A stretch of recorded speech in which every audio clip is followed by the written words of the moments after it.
Welcome to Geek Sluts Reviews with Niki and Matt.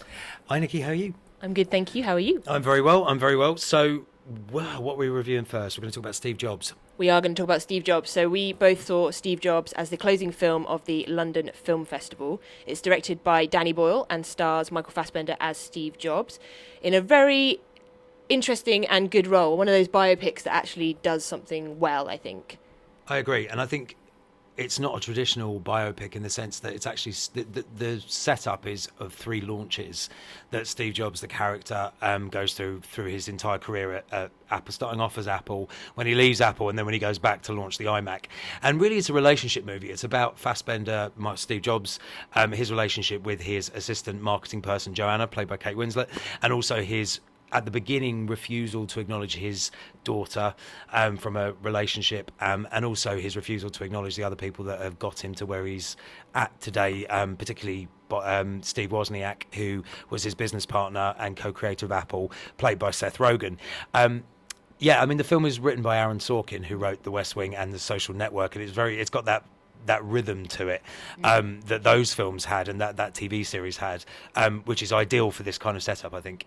Yeah, I agree. And like you said, it moves along at a fair old pace, and it kind of it jumps forward by several years, but I think that's really good. And it ends in 1998. It doesn't kind of go into Steve Jobs' battle with cancer or anything like that, which I think is quite good. And I find documentaries are better when they kind of just take a snippet of one person's life and focus in on it, rather than trying to sort of do a broad stroke of everything. This is kind of focused in on a few key points in his life and built his relationships around those incidences. Obviously, not everything would have happened like that. You know, those conversations didn't all happen, 10 minutes before the launch of every product. No. Because that doesn't make any sense. But you can kind of forgive them playing around with the facts because the performances are so good, the script is brilliant, and it whisks you along, and I really enjoyed it. Yeah, I definitely think the pace of the film is it just zings, and the actors did say, I know I've seen interviews with Michael Fassbender and Kate Winslet where they both said that there was,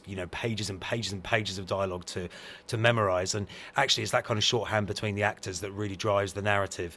There's a huge amount of chemistry between those actors, and I think we were saying before, Aaron Sorkin's work as a writer really comes to life when you've got the right actors playing the parts. They cast The West Wing brilliantly. The Social Network was the same, and this is absolutely the same as well. You've got two actors who are at the top of their game in Fassbender and Winslet, and they are both sensational. I was saying with me, for Kate Winslet, I've been a massive fan of hers for years, but this has reignited my love for her because the characterisation is so strong, and she's the heart and soul, the moral centre of the film, which works brilliantly because it's a kind of dichotomy with Fassbender. And yeah, exactly. It's fair to say that maybe Steve Jobs doesn't come across as the easiest person to have got along with, but Fassbender brings a kind of human element to it and the way his relationships are with Kate Winslet's character Joanna and with his daughter, that kind of, it gives him that other side, that kind of the other side to his personality that has got personality, that has got heart. Absolutely, and I think we have to say as well, one of the surprising elements of it is how funny it is. I mean, really funny. There's huge amounts of humour in it.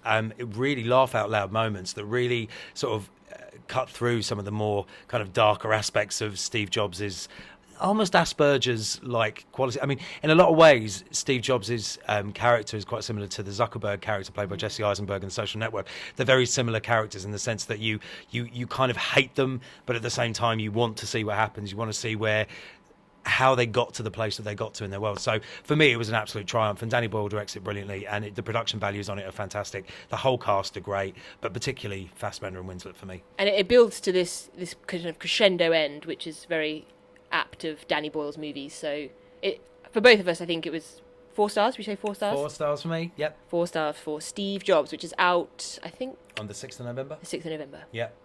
Go see it. Go see.